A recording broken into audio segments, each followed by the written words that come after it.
Indian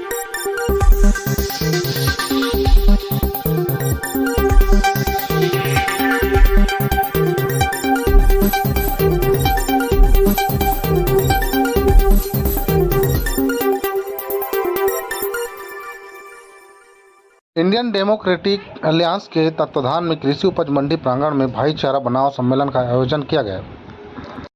इस कार्यक्रम के मुख्य अतिथि नवा कुमार सरनिया, सांसद असम व विशिष्ट अतिथि राम बख्श सिंह लोधी, पूर्व सांसद व प्रदेश संयोजक IDA गठबंधन के कुमार गायकवाड़ उपस्थित रहे।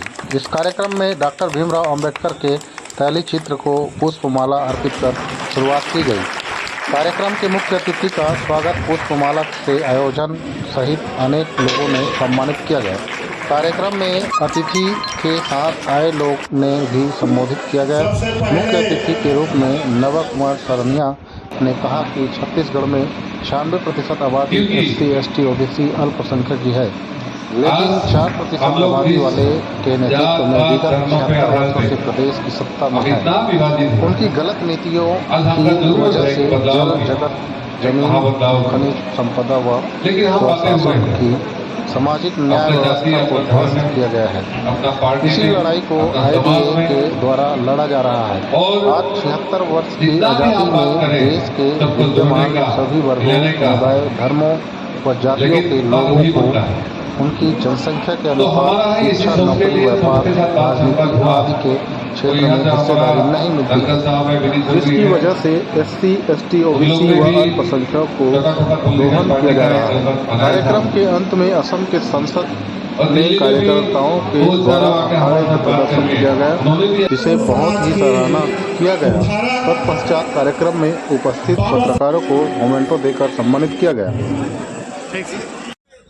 तो लोग का एक क्वालिटी फ्री एजुकेशन हो, क्वालिटी फ्री हेल्थ हो, या कृषक को कम से कम खेती करने का जो उसका संसाधन चाहिए, खाद से लेके उसका जितना सारा पैसा खर्चा है वो हमको देना पड़ेगा, और रोजगार भी हमको बढ़ाना पड़ेगा। और छत्तीसगढ़ में सबसे अहम बात यही है, छत्तीसगढ़ में जितना संपदा यहाँ का लोगों को उसको भागीदारी बनाना है। तो यहाँ जितना संपदा है वो बाहर से लेके गया है, बाहर का लोग लेके गया। आज के जो कार्यक्रम है उसमें आम जनों को क्या संदेश देंगे? जिस तरीके से SC, ST, OBC माइनॉरिटी के जो लोगों को समझाया जा रहा है, क्या संदेश रहेगा? मेरा संदेश यही पे जे अगर हम बहुत जन इकट्ठा हो गए ST, SC, OBC माइनॉरिटी, तो हम किसी के पास जाने का जरूरत नहीं, भागने का जरूरत नहीं। आप देखिए हमारा इतना सारा MP MLA जीत के जाता है, तो बताइए पार्लियामेंट में इतना बार होता है, वो इतना नौटंकी करता है। अभी देखिए महिला रिजर्वेशन बिल जो आया था, अरे ये लागू होगा आफ्टर 26 के बाद, तो अभी भी जश्न मनाया है कि नहीं? महिला का आगे करना है, हम सब मानते हैं, लेकिन उसका मतलब नहीं है उसको धोखा देगा, बेवकूफ बनाएगा। तो तमाम जो चीज़ें हैं अभी बदलाव का जरूरी है, और लोगों का हमारा यही नारा है, अगर कोकराझार लोकसभा में हमको 2 बार बहुजन ने वोट देके यहाँ तक भेज सकते हैं दिल्ली तक, तो हम क्यों ना MP MLA हम मिल के जिता के भेज सकते हैं। और मैं पक्का आपसे वादा करता हूँ, कम से कम हम इस बार तो 30-40 सीट हम जिता के लेके आएंगे पार्लियामेंट में। और असेंबली भी हमारा प्रयास है, तो छत्तीसगढ़ में जो इलेक्शन आएगा, राजस्थान में जो हो रहे हैं, मध्य प्रदेश जो हो रहे हैं, इसी में इस बार हम प्रयास करेंगे और लोग हमसे जुड़े, और अपने के लिए, हमारे लिए नहीं है, मुझे छत्तीसगढ़ से कुछ लेने का नहीं है, अपने को साथ लेने के लिए वो जरूर प्रयास करें, और हम भी प्रयास करेंगे, आपके पास हम जरूर जाएंगे और आप भी हमसे सम्मिलित होंगे।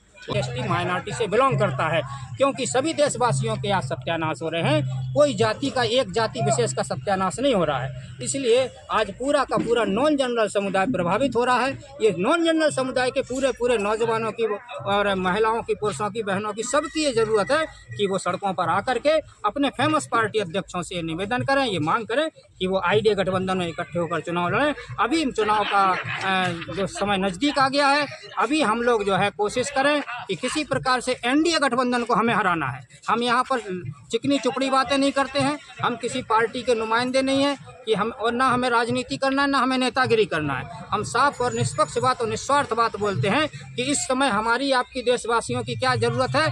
NDA गठबंधन की सरकारों से मुक्ति दिलाना। किसको? देश की जनता को, राज्यों की जनता को।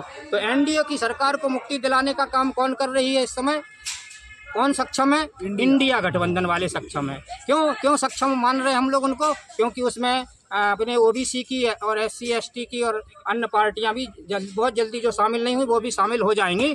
तो इंडिया गठबंधन की ताकत को अगर हम लोग अलग अलग चुनाव लड़के कमज़ोर करेंगे तो आप निश्चित जान लीजिए देशवासियों, ये जो हमारे नेता अलग अलग चुनाव लड़ने का जो दम भरते हैं वो NDA की सरकार बनवाने की दलाली करने का काम करते हैं। मैं स्पष्ट ये शब्द क्यों बोलता हूं? क्योंकि हम जो है निष्पक्ष और निस्वार्थ बात करते हैं। हम उन लोगों से भी अपील करते हैं जो अलग अलग चुनाव लड़ करके अलग अलग गठबंधन बना करके जो काम कर रहे हैं वो उनके साथ समझौता करें, समझौता करके अपनी बार्गेनिंग करें, अपना सौदेबाजी करें कि भाई हमारे गठबंधन को भी, हमारे मोर्चे को भी आप इतनी सीटें दीजिए। इंडिया गठबंधन वालों, तुम हमारे गठबंधन को इतनी सीटें दीजिए, 20 दीजिए, 50 दीजिए, 100 दीजिए, क्योंकि सारे 543 सीटों पे कोई गठबंधन चुनाव नहीं लड़ेगा। और जो 543 पे नहीं लड़ेगा तो बाकी में